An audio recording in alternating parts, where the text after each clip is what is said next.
Hello my loves, my name is Hannah and welcome to my reading wrap up for February 2024, and I am very pleased to report that 2024 continues to be a lovely reading year so far. I've just continued to have a lovely time. So as I did in January, we're going to do some kind of general chat and statsy stuff about just my reading month overall, and then we're going to get into talking about the books that I read. A number of these titles I reviewed or spoke about in more depth in other videos that are already up on my channel. So where that is the case, I will link them in the description box down below and let you know in case you want to hear me talk about them in more detail, because a number of these books are books that I could talk about at length, but I am going to try and not do that here. So February overall, when I came to look at the books that I read and how I felt about them, was a really positive reading month, although it felt a little slumpy in the middle for me. And I think there were kind of two factors with that. I think I came out of the gates in January very strong. I was reading a lot. I also read back to back, four brilliant books that I really loved right at the start of January. So I think I just needed a little bit of a circuit break. And I also read quite a few long books in February.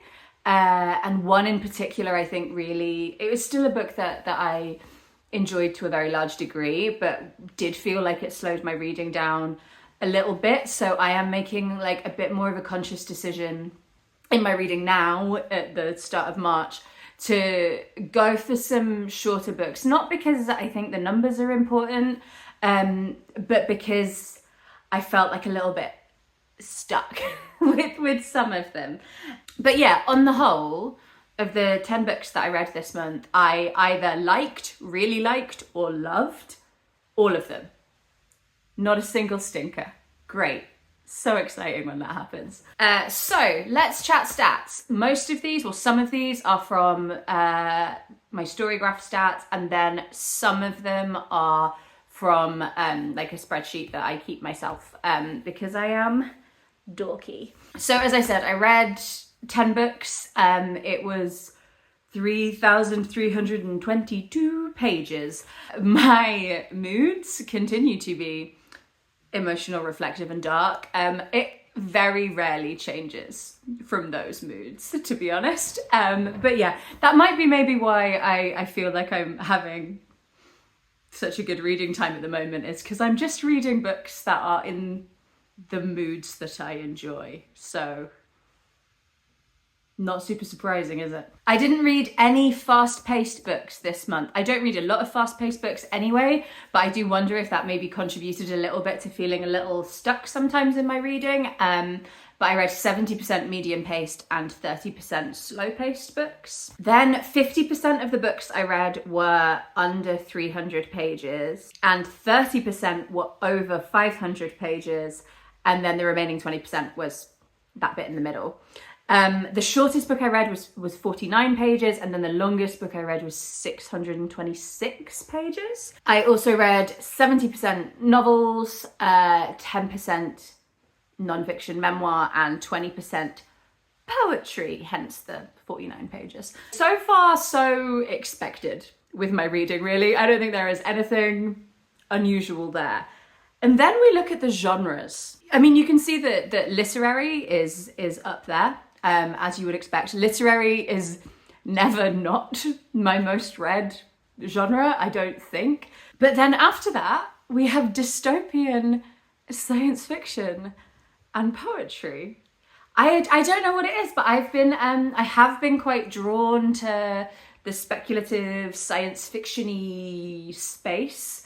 And yeah, I'm enjoying dipping my toe a little bit more there. And one of my reading goals this year was to get a little bit uncomfortable and get a little bit more out of my comfort zone, and I'm pleased with that. Dystopian is not necessarily out of my comfort zone, but I think science fiction is a little bit. So and maybe that will be cropping up more in future bookish travels, who knows. So then 60% of the books that I read this month were physical, books, either from my shelf or from the library. I read 20% each audio and digital. And then I also look at like acquisition in the spreadsheet that I have. So like where the books have come from. So 30% of the books I read this year, I mean, I read 10 books. So 30% equals 3 books, just, you know. So 3 of the books that I read were from physical books from the library. 20% were from my Audible library, so audiobooks that I own. I don't have an active Audible subscription anymore, but I do have some things that are still unlistened to in my library there. I am so close to being able to like finish those, and then I think I'm going to explore Libro FM, because while I do listen to most of the audiobooks I listen to are from like BorrowBox, or on Everand, because I have a subscription for Everand. Every so often there are books that I cannot find on either of those platforms, so I do want the option of some kind of pay per title audiobook thing. So I think Libro FM is a good one, because I think they link up with independent booksellers, I think. Let me know if you use them and if you recommend them, but I've heard quite a few people talk about them. So yeah, 20% were from like my Audible backlist. Then 10%, so 1 book, was an ebook from BorrowBox. 1 was a digital proof, an advanced reader copy through NetGalley. And that means that 30% of the books that I read this month, so 3 out of 10, were physical books from off my shelf. So, you know, like, it's nice because I'm getting my books from like a wide variety of places, and that keeps novelty really high for me, which as a person with a kind of neurospicy brain that particularly seeks novelty, I know I cannot just read the books that are on my shelf. That will not ever be the thing that I do any month, although I might try it for a month and just see how it goes. But yeah, I think in future I would like a slightly higher percentage to be off my TBR shelf, but I'm also really happy to support my local libraries, so, you know. But of the books that were off my shelf, 2 of them were actually books that I bought this year, so books that I bought last month, in fact, and 1 of them was from a book that I bought in 2023. So I do think I am getting to books more quickly than I think I have in the past, but it does mean that, you know, the books that have been sitting on my shelves the longest, that I have been avoiding and putting off for the longest, have still not been read this month, but that's okay. That's really, really okay. I also looked at the average publication year. This was something that I thought of doing because Raylene at Books Unbound has given herself a reading goal this year of like, she wanted her average year of publication to be like, I can't remember what she said, maybe like 2010, because she wanted to read a mix of recent stuff and things from more in the past, some more classics and stuff. So my average publication year in February was 2011. So I like reasonably stretched. Obviously I read an arc that was literally like coming out in 2024.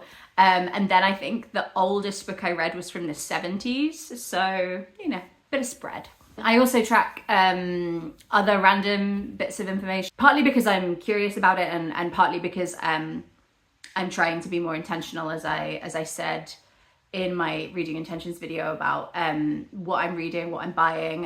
So 40% of the books that I read this month were written by authors from the global majority.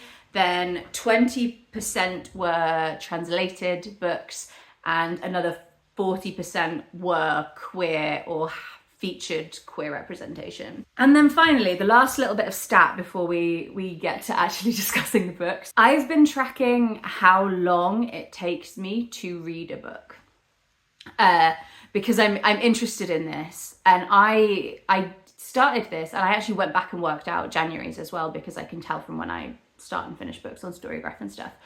And I wondered if I was feeling slumpy in my reading because books were taking me longer to read. And that's sort of the case and sort of not. So I averaged 7.3 days per book, because although February has 29 days, or had 29 days at least this year, and I read 10 books, you would think, oh, hey, maybe you read a book every 2 to 3 days. But I don't, because I read multiple books at a time. Actually, it takes me a lot longer to finish a book than you would think, because I'm kind of overlapping them all. And yeah, it was 7.3 days on average, which is about on par for me. Normally I'm like with a book for around a week. However, 3 of the books that I read this month took me nearly 2 weeks, or in one case took me just over 2 weeks. So I think that might have been why I was feeling like my reading was a little slow, because I think in January it was much more like paced out, although there was a big slump when I went back to work after Christmas.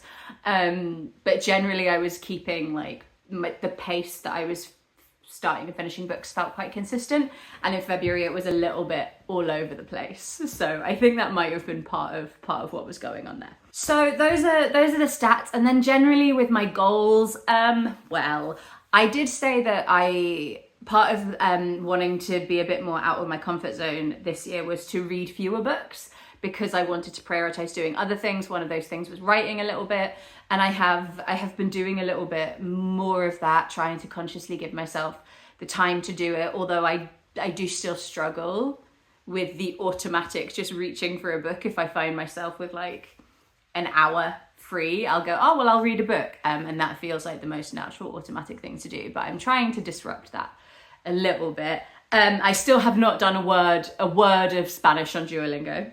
Yeah, so much for saying that on the internet and hoping that would pressure me enough into actually doing some Spanish. I have done no Spanish. But I have been really nailing the impatient thing, I think. And I think part of that is this new approach that I have to filming reading vlogs, so I've been, which you might know if you've been on my channel before, I've been on the 1st of every month, so I say every month, for the last 2 months, I've been sitting in front of my bookcase and looking at what is on there and just pulling titles off my shelves that I just feel in the mood to read that month. And then I've been vlogging my reading of those books. So there's no theme to the vlog beyond just these are the books that I want to read right now. And I think that's really been working for me, because I realized one of the things that was getting in the way of me reading the books that I genuinely was excited about reading was feeling like they might potentially go in a future reading vlog. So, I don't really want to, I'm going to save that book because I might want to do a theme around XYZ. And that's fine. And I think lots of people on BookTube do themed reading vlogs, and I'm not saying I won't ever go back to doing them, but I do think I was letting it dictate my reading too much last year, and that meant sometimes I wasn't having a very good time with my reading, and sometimes I just wasn't reading the books that I was most excited about reading, and that's just silly, isn't it? It's just silly. I am going to start by talking to you about the books that I read in the February impatient reading vlog, which was a very successful foray into my bookcase, I have to say. So the first book I read was Idle Burning by Rin Usami. This was translated from the Japanese by Asa Yoneda. And I really enjoyed this book. We follow a young girl called Akari, who is an incredibly devoted fan of a member of a J-pop group called Masaki.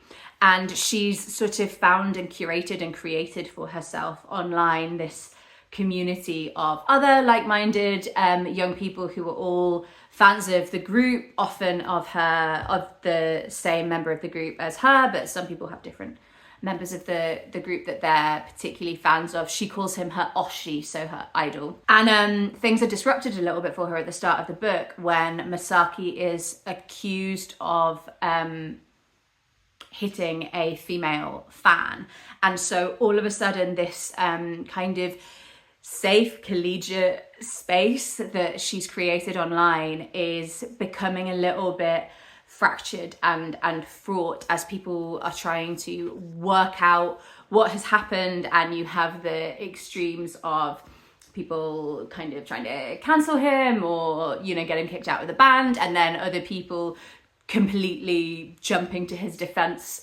And there's all of these really interesting conversations that happen around that. And the book was really short, but despite that was able to capture so much nuance in the themes that it was exploring. So it's really in part a book that's about, as you would expect, fandom and to an extent parasocial relationships more broadly, and how sort of observing and becoming very invested in someone else's life can sort of soothe any hurt or discomfort that you might be feeling in your own life. It's also a book that is about understanding and being misunderstood, both in your everyday life and in the way that we sometimes communicate with each other in online spaces. And yeah, I really liked it. I think you would like it if you are a fan of The Subtweet by Vivek Shraya or Convenience Store Woman by Sayaka Murata.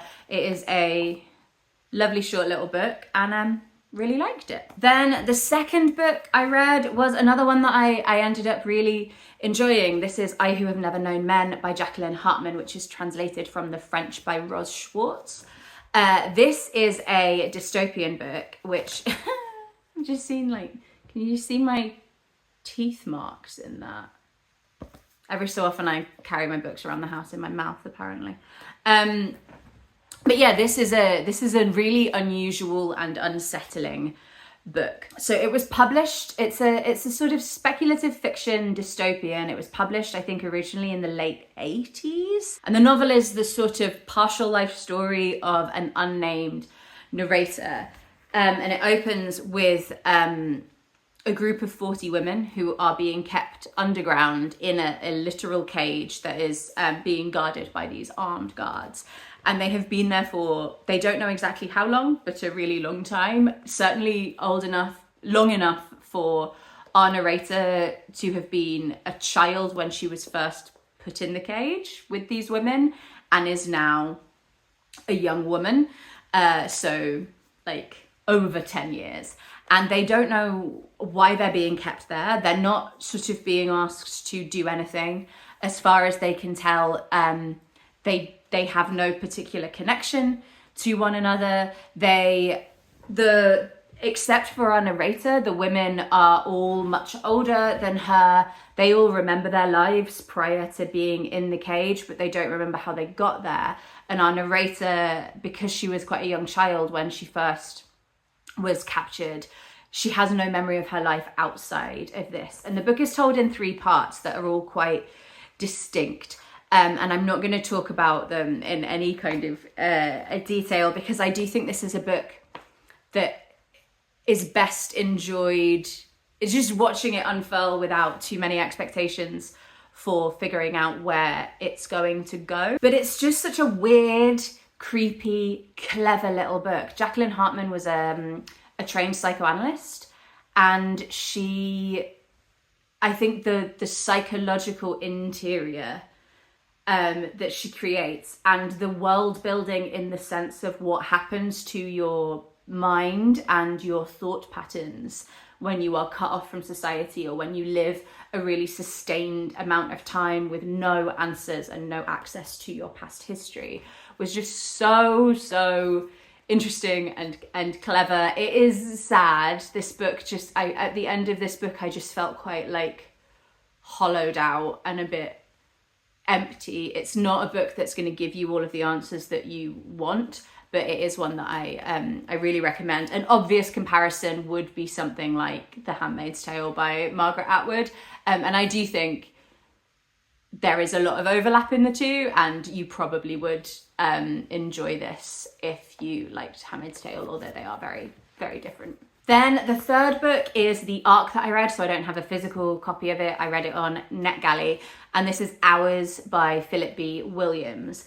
This is out now. I think it came out the last week of February, so although I read it as an ARC, it's now available in hardback in the UK at least. And this is a really ambitious kind of epic book. that is about this town called Ours, which is established in the antebellum era in the American South. And this settlement was set up by a woman called Saint, who has a very interesting backstory herself, which is explored throughout the book.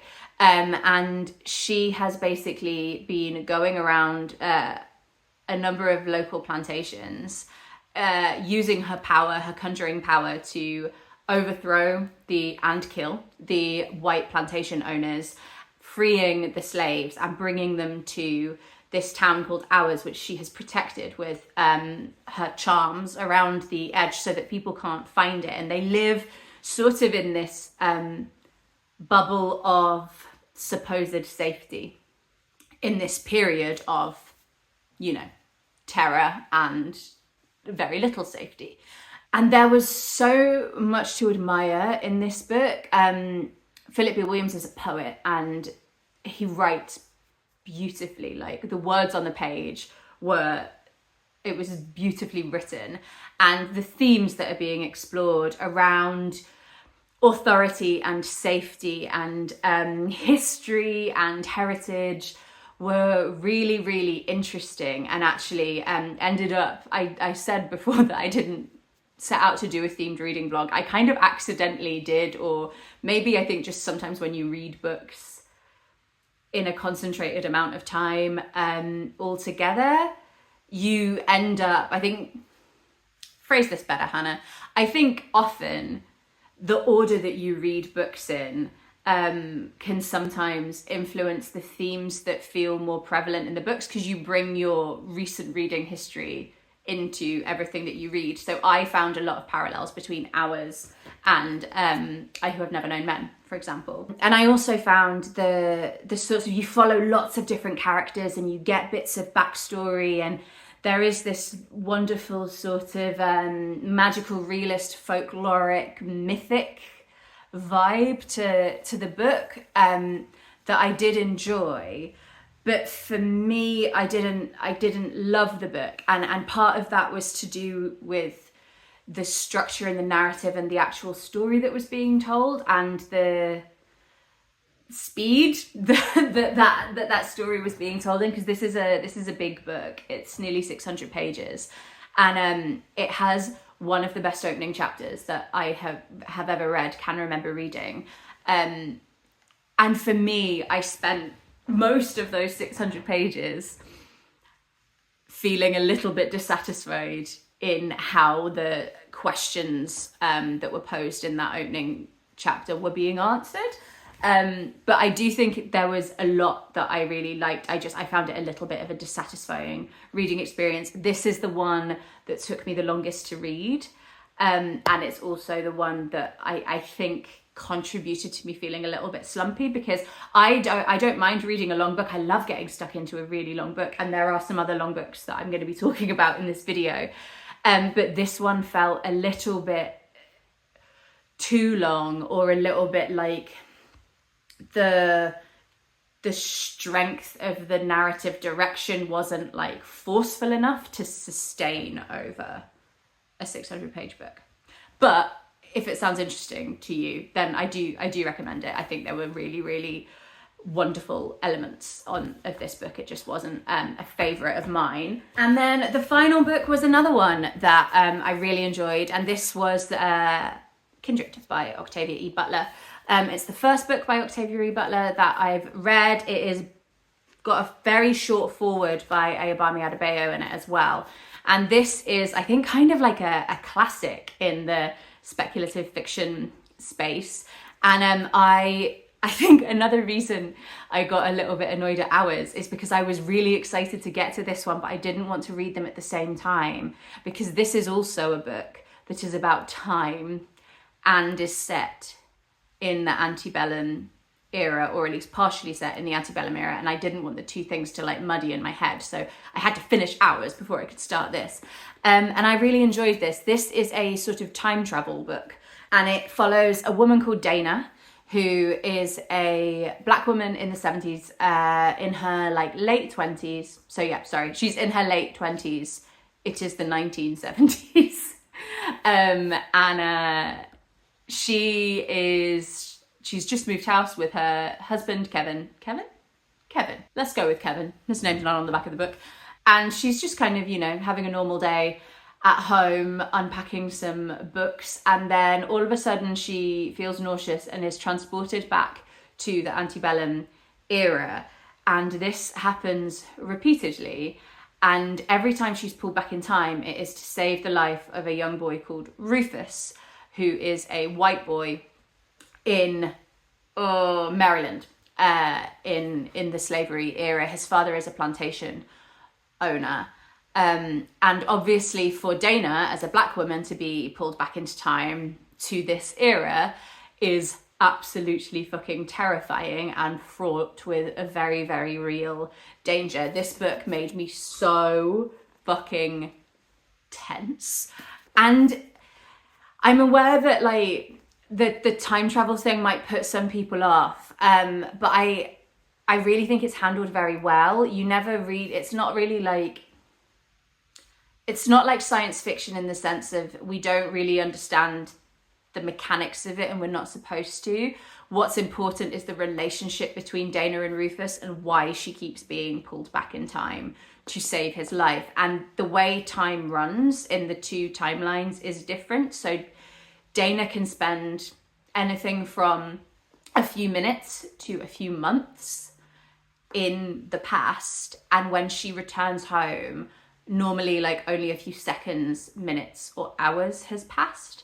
And so what that means for the relationship between Rufus is that she sort of sees him grow up. So he's a very young boy the first time she meets him, and then she sees him regularly throughout his life until he's sort of a young man in his 20s. And so because of the nature of their relationship, this is all happening for her in like less than a month, but for him it's happening over a really sustained period of his life. And the way that's explored and what that means for how each of the characters feels about their relationship was so interesting, as well as you obviously want to find out what it is that links the two people together. And there is a sense of the clock running down and Dana having to make really difficult decisions to keep herself safe. And yeah, I thought it was so interesting. I really enjoyed is not the right word, but the relationship between Rufus and Dana is really interesting. They have this sort of grudging affection for each other, but they're also really fundamentally don't understand each other. And you can kind of view it as this microcosm of like generational and intergenerational miscommunication around topics. But yeah, I really, really loved this. I would really recommend this if you are interested in dipping your toe in kind of speculative or sci-fi, but you're not 100% sure where to start. I think this is a really good entry point because, like I said, the mechanics are not that difficult to grasp, and it's very, very character driven. So yeah, that was another one that I really loved. And I'm going to stick with the speculative fiction for a little bit. I'm now going to talk about, oh my God, the light's going to blur on that, a nightmare. This is The Book of Strange New Things by Michel Faber. I'm going to put it down because it's going to annoy me, the glare on that. But this is a really weird book. It's the first book by Michel Faber that I've read, and I'm so excited to read more of his books now, having read this. This is about a man called Peter Lee, who is a former addict and a born-again Christian who is tasked with, or selected, he works as a preacher, and he is selected to go on a mission to a new planet that is being colonized by humans, that they've called Oasis. And his job is to preach to this alien race that are indigenous to this planet that we're colonizing. And I'm aware that sounds bananas, but like the way this book is written, I was just in it from the start. There was never a moment where I wasn't completely in this world, and I believed everything that happened. And this is a book that is largely about Peter's relationship with the Oasians, as he calls them, this species, race of beings who are very, very unlike humans and communicate in vastly different ways to humans, but for some reason are obsessed with the idea of religion, and particularly kind of New Testament teachings about Jesus. They really want to learn about Jesus, and they call the Bible the book of strange new things. And so it's partly about his experience there on this planet, but also his relationship, his increasingly fraught relationship with his wife B, who is back home, and everything is sort of falling apart back home. It is very quickly descending into a dystopian nightmare for the people living on Earth, and Peter feels increasingly separate from that. Kind of, you know, you can draw parallels into how we sometimes in the West feel disconnected from terrible atrocities that might be happening somewhere else. I don't know if that resonates particularly at the moment, but yeah, it's looking at that sort of thing, but through the prism of their relationship, which, as I said, is it's very loving and tender. And Peter in particular feels a huge amount of sort of duty towards his wife, in the sense that she is the reason that he kind of turned his life around and is the person who introduced him to faith. And so he feels like he owes his life to her, but increasingly isn't sort of able to understand his place with her anymore. And it's so good. But there is also a kind of central mystery that's running through the book, because Peter is not the first preacher to go to this planet. He had a predecessor, and his predecessor disappeared, and no one knows what happened to him. So there is a mystery to be unfolded, as well as the broader mystery of what the fuck are humans actually doing on this planet, and what is their intention there, and why is everyone on this base just a little bit off? And yeah, it's another book that's asking really big, profound questions, but in an incredibly engaging story. So it is about not just religion and belief and what that can mean to us, which I actually didn't know if I was going to resonate with this very much, as someone who doesn't resonate much with religion, having been like raised Catholic, but definitely I'm not. So I thought I would struggle to get into Peter's head, because he's almost done the flip of my experience with religion. But yeah, I thought it was great. And it's also about colonialism and language, and particularly how language informs colonialism, and communication and love and connection and distance and grief and addiction and salvation. It is wonderful. I loved it. One of my favorite books of the year. I will definitely be heading to more Michel Faber soon. I actually think Farmer and I are going to do one of our book to screen videos of Under the Skin, because that is sitting on my shelf over there. But let me know if you have read a lot of Michel Faber, what your favorites are, because I know he's an author who really mixes up the genres and kind of styles of his writing quite a lot. So yeah, let me know what you recommend in a comment down below. And then, okay, yeah, the next book I read was A Court of Mist and Fury by Sarah J. Maas. Well, this book has had me eating humble pie for more than one reason. So this is book 2 in the ACOTAR series by Sarah J. Maas. This is romantasy. This is not a genre that I read, I was going to say much of, any of. It's not normally my vibe. And I'll be honest with you, ACOTAR, the first book in the series, The Court of Thorns and Roses, was a book that I picked up pretty much exclusively to create content with.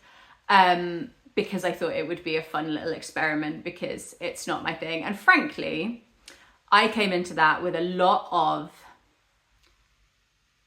ego and a real sense of superiority. I did, I can admit it. But when I read that first one, I wasn't expecting to like it, and I sort of did. It was very flawed, but I kind of was intrigued enough by it that I wanted to read the second one. And I did another vlog where I read that book. And the the short version of the story is that this is not a good book. It is not a particularly well-written book. But damn it, if I am not now unironically invested in this series, and nobody is more surprised and pissed off about that than I am. But she's got me. I'm in now. I'm fucking in. And I'm so mad. But the other reason this book has humbled me is I vlogged both of the books actually. But when I read this one this month, I put a video up about it that has unequivocally absolutely fucking bombed to the point where it's tanked my algorithm on YouTube. So many of you were so fucking uninterested in a video about a Sarah J. Maas book, which by the way, I'm not complaining about. I understand that that is not the content that you probably follow me for. But yeah, every video that I've put up since I did that ACOTAR video has performed so much worse as a result, because I think YouTube, if you have a video that performs below your average, they kind of just punish you for a little while and don't push your videos out as much. So I have learned a lesson there. I have learned that, I mean, it's okay that some videos don't do well, and that's fine, and I'm only doing this as like a hobby, but also it's not fun to move backwards and feel like you're regressing. So I understand that that is not the content that you want to see here on this channel. Fine, that's okay. But I am going to carry on with the series. So I think what I'm going to do is I'm going to move Adventures in Romantasy over to TikTok, because I don't currently produce content on TikTok, although I have a TikTok account where like I watch stuff. And from what I have seen there, very much into ACOTAR over on Book Talk. So I'm going to hop on over there and start continuing this journey that I'm going on over there and not bother you with it over here. But if you are like one of the 3 fucking people that liked that ACOTAR video, you can go and follow me on TikTok, where there'll probably be more of the same, but obviously in a much shorter format. And we can just have a silly little old time there.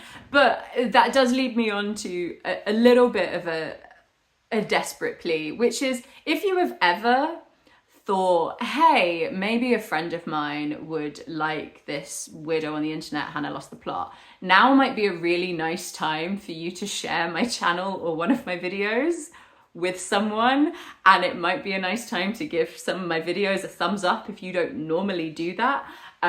Because yeah, I'm in a bit of a slump at the minute. And I don't know how I'm gonna get out of it without your help.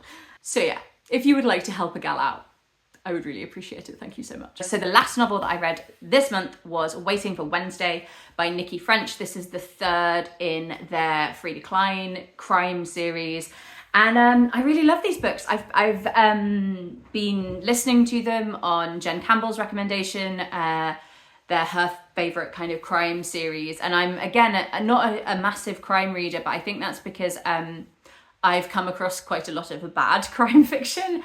These are really good. So they follow a psychotherapist called Frida Klein, who in the first book becomes embroiled in a police investigation. And then throughout the series, sometimes formally, sometimes informally, works alongside the police on a number of different cases. And I really like that, because you have all of the kind of familiarity of a procedural in terms of the trying to unwind what's actually been going on, but you're not 100% inside the police. And yeah, and I like that. I really enjoy how Frida is positioned in the books. And also because she's a psychotherapist, there's just really, really good unpicking of characters' motivations and psychology throughout the book. And it's really interesting to see how Frida reacts to certain people and how she reads certain people, even outside of the sort of crime narratives in the book. I think I like them as well because they're not super fast-paced crime books, and they're very character-driven, but that doesn't mean they're not kind of complex and rich. And actually, I think these are it's a real testament to both the writers and the narrator who, oh, I didn't say it before, they're narrated by Beth Chambers or Chalmers. Always get that wrong. Beth Chambers, I think. But anyway, it's a real testament to the authors and the narrator that these books are always quite complex. There's normally like at least 3 strands that slowly get woven together and come together at the end of the book. And so there's lots of characters to keep track of. Many of whom appear in previous books, but you know, I don't remember the names of fucking people book to book. But I never forget who anyone is when I'm reading one of these books. And I think that is really impressive, because I am a person who really, really forgets character names. And I'm constantly like, who's this guy again? Who's that? And I've never once, reading any of the Frida Klein books, have I not known who someone is that I'm supposed to know. And I think that is really, really well done. So yeah, they're just really great, interesting crime books. Recommend. I'm gonna stick with audio, the only other audiobook that I read this month, and this was the one non-fiction book that I read. I read Amanda Palmer's memoir, The Art of Asking. So Amanda Palmer, if you're not, and this is narrated by Amanda Palmer herself. If you're not familiar with her, she's one half of the Dresden Dolls, the band the Dresden Dolls, which I was a big fan of, particularly as like a teenager. And this is really a book about Amanda's relationship with the process of creating music, but also the kind of mechanics of how you create an album and how you get it out into the world, and her relationship with her fans, because she has a very specific, very transparent and very open relationship with her fans, to the point where she's actually been able to crowdsource some of her albums, her more recent albums, because she's had difficult relationships with kind of traditional studios and labels and stuff in the past. And the book doesn't really follow like a straight life story trajectory. She kind of like moves around quite a lot in her life, but it's really about she's really sort of asking herself, I guess, questions about why she feels drawn to creating music. What is it that she wants from the process of creating music and putting it out there? What is it that she wants other people to feel or do or engage with the art that she creates? And what is she trying to communicate through all of this? But she also quite a lot draws, and this is what the cover of the audiobook is referencing, but she one of the first jobs that she had was as a living statue. And she talks a lot about what that taught her about asking for things from people, and sort of getting comfortable with making yourself vulnerable, and how she struggles with that still a lot, because she's quite a naturally independent person. So I mean, the title suggests that it's going to be something about asking for help, and the book is about asking for help, but kind of not in like a self-helpy way. And it did make me reflect quite a lot on how I ask for help, or how open I am to accepting help from other people. And while I don't agree with everything that Amanda Palmer says in this book, I think she is being true and authentic to her experience of it. I just don't think her relationship that she has with her fans and what that looks like is necessarily going to be the case for many other artists. I think she's got quite a unique relationship with her fans. But I do wonder if I would have just asked you all to go and help me get out of my algorithm timeout if I hadn't read this book. I don't know. I don't know if I would have asked for help before having read it. So they've got that to go for it. I also really, if you're interested in this, if you're a fan of Amanda Palmer's music, for example, I really recommend the audiobook, partly because she's a really good narrator, but also there's a lot of music and songs layered throughout it. So you get, I think, genuinely like a brilliant experience listening to this on audio. I think it's maybe in that sense, it's one of the coolest audiobooks I've listened to.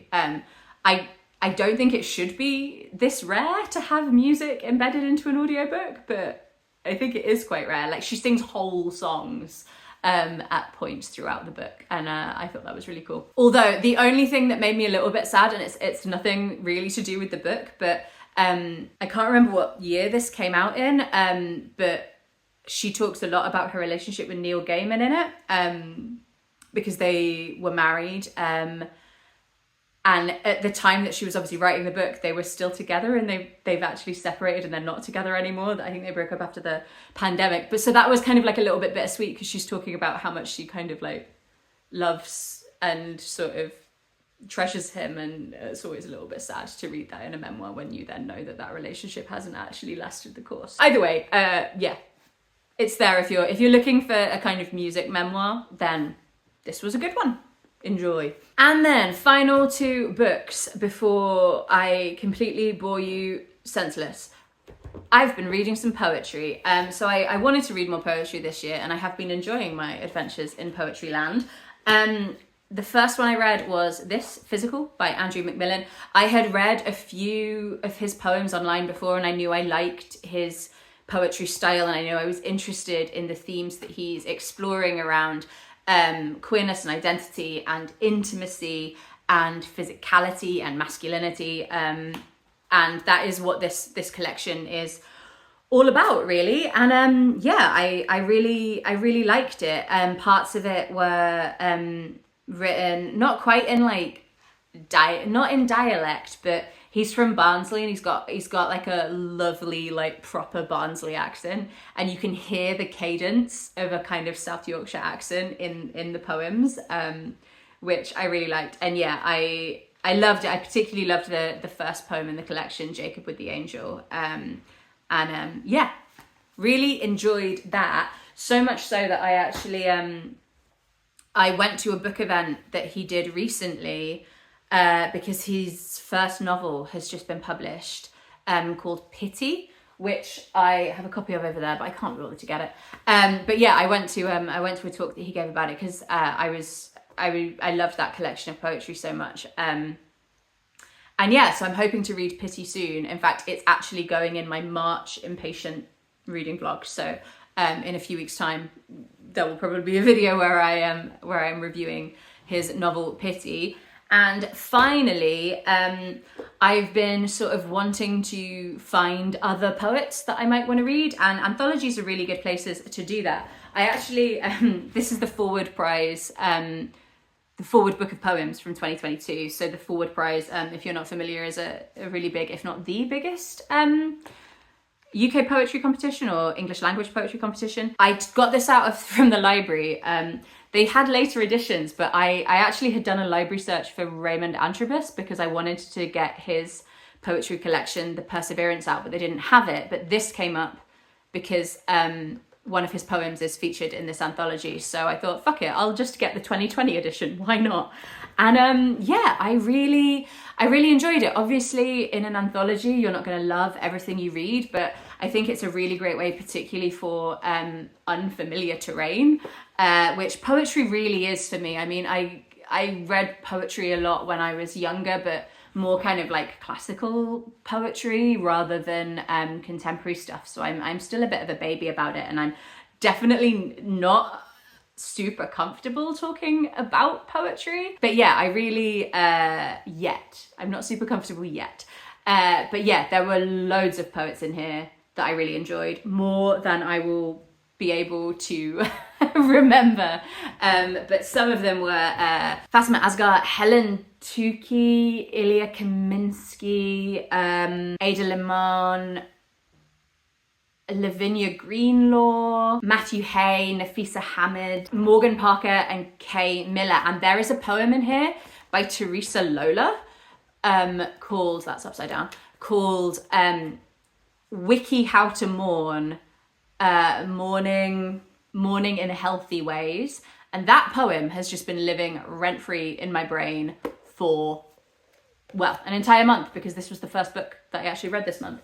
So yeah, I really enjoyed it. What I need to do now though is make sure that I actually follow up on some of those names and actually look at finding some collections by some of those poets to see if it was just the one poem of theirs that I really liked. So if you're interested in me doing like a video where I follow up on some of those names and maybe like a vlog where I read some poetry, let me know. Like I said, I'm not super comfortable talking about or analysing poetry yet. I feel like I'm not well read enough in it to like critique it, but yeah, it could be a fun little adventure that maybe we could go on together. What do you think? But yeah, there we go. Those are the 10 books that I read in February. Let me know in a comment down below what you've been reading, what your favourite book was that you read this month. Have you read any of these? Are you interested in picking any of them up now that you've heard me talk about them?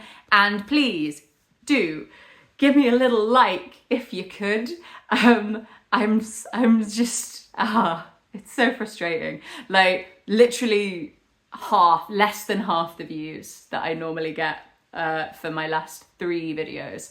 So anything that you can do to help a gal out, I would really appreciate. Thank you so much. The next video that you'll be seeing on my channel is probably going to be a book to screen adaptation video with my good friend Faber, where we will be reading and watching All the Light We Cannot See by Anthony Doerr. So make sure you subscribe if you don't want to miss out on that. And remember to follow me over on TikTok for smutty fairy times. See you later. Bye.